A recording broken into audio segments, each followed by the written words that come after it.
They burned her family's house to the ground.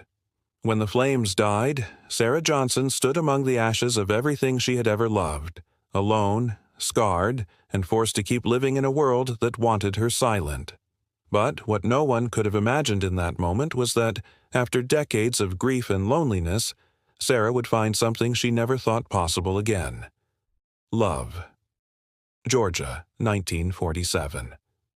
The war was over, soldiers were coming home, and America was telling itself a story of prosperity and victory. But beneath the surface, especially in the Deep South, the same old hatred simmered. Racial segregation was law.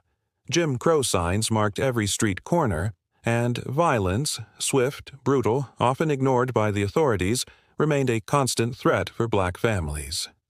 Sarah Johnson lived in one of those families. She was a quiet, devoted daughter, a woman whose life revolved around her parents, her brothers, her sisters, and the small church that bound their community together. Their home was modest, sitting at the edge of a cotton town, but it was filled with laughter, hymns, and the smell of cornbread that her mother baked on Sundays. But in Georgia, 1947, being black and hopeful was dangerous. One evening, after her father spoke up against an unjust debt imposed by a white merchant, the retaliation was swift. A mob came under cover of night. Torches lit the darkness. Sarah's family huddled inside as fire swallowed the wood of their home. By dawn, the house was gone. Her parents, her siblings, gone. Only Sarah survived, pulled from the smoke by a neighbor who risked everything to save her. And so, at just 24 years old, Sarah Johnson carried a wound deeper than any scar the fire had left on her skin. She had lost not only her family but the life she believed she was meant to live. For years after, she lived in silence. Sarah's days blurred together, heavy with grief.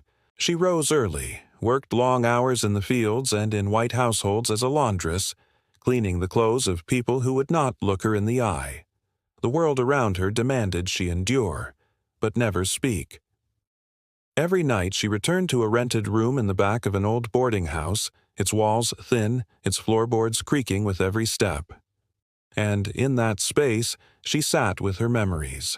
She thought of her father's laugh, of her sisters singing hymns while they worked, of the way her mother pressed a hand to her cheek whenever sorrow weighed too heavily. Now, those hands, those voices, were gone. The South in those years offered little solace. The churches tried, but even there, whispers followed her. Some saw her as cursed.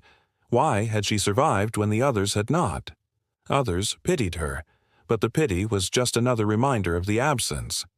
Sarah learned to live inside herself, to smile politely when spoken to keep her grief tucked away like a folded letter in a drawer.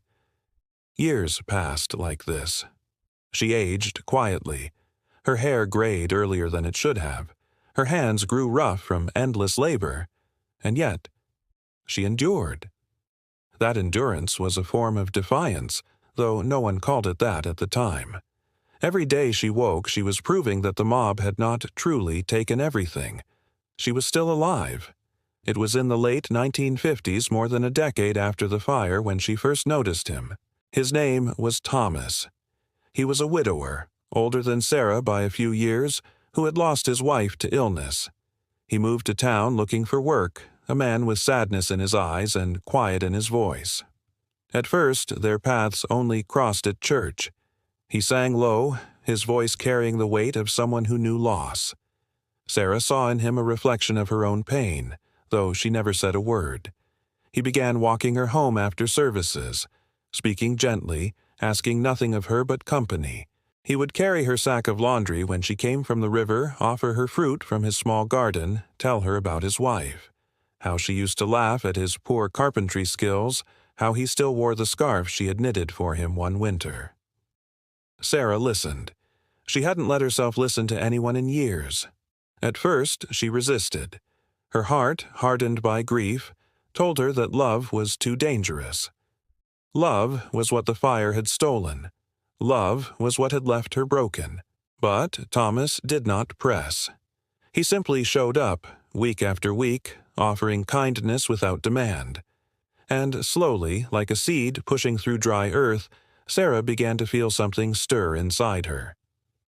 The turning point came one Sunday evening in the summer of 1961. The air was heavy with heat, the cicadas singing from the trees. After service, Sarah lingered on the church steps, the last to leave. Thomas approached her, holding a small book of Psalms. He handed it to her, his voice almost a whisper, "For when the nights feel too long." Her hands trembled as she took it. In that moment, something shifted. The walls she had built around her grief cracked just enough for light to seep in. That night, Sarah sat in her room and opened the book. Inside, Thomas had written, "We carry our grief, but we do not have to carry it alone." Tears spilled down her cheeks. For the first time in years, she did not cry out of sorrow, but out of recognition, that someone else saw her pain and still chose to walk beside her. From then on, Sarah allowed herself to step into the fragile possibility of love again. She and Thomas began spending evenings together, talking about the families they had lost, the memories that still haunted them, the dreams they were almost afraid to voice. Their bond grew slowly, tenderly. It was not the fiery romance of youth. It was something deeper. Two souls, scarred and weary, choosing to stand together against the weight of the world. When they married in a small ceremony, it was quiet, unadorned. No grand feast, no lavish gifts. Just two people who had once thought love was forever gone, holding hands and vowing to face whatever time remained side by side. For Sarah, it was nothing short of a resurrection. In the years that followed, Sarah's life softened. She and Thomas shared a small house, modest but warm, filled with the hum of conversation and the comfort of companionship. He built her a rocking chair with his own hands. She tended a small garden, coaxing tomatoes and collard greens from the soil. The community around them reacted with quiet respect. Some were surprised. Sarah, the woman who had carried grief like a shadow, now laughed at Sunday suppers, now walked to church with her hand in Thomas's. Others admired the courage it took for her to open her heart again after such loss. She never forgot her family. She never stopped carrying their memory. But with Thomas, she learned that remembering didn't have to mean drowning. It could mean honoring them by continuing to live. Neighbors would later recall how Sarah's porch became a place of quiet welcome. Children played in her yard, and she kept sweet tea ready for anyone who stopped by. Behind her eyes was still the history of pain. But now, too, there was gentleness and even joy. By the time Sarah passed away in her later years, the story of her survival and her second chance at love had already taken root in whispers across the community.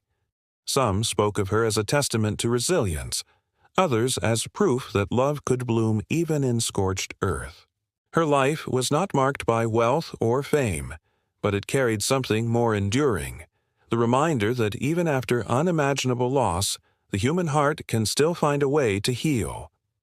This was Sarah Johnson's story, the woman who lost everything in fire and hatred only to discover love in the quiet years that followed. Her story forces us to ask, how does one go on when the world has taken nearly all?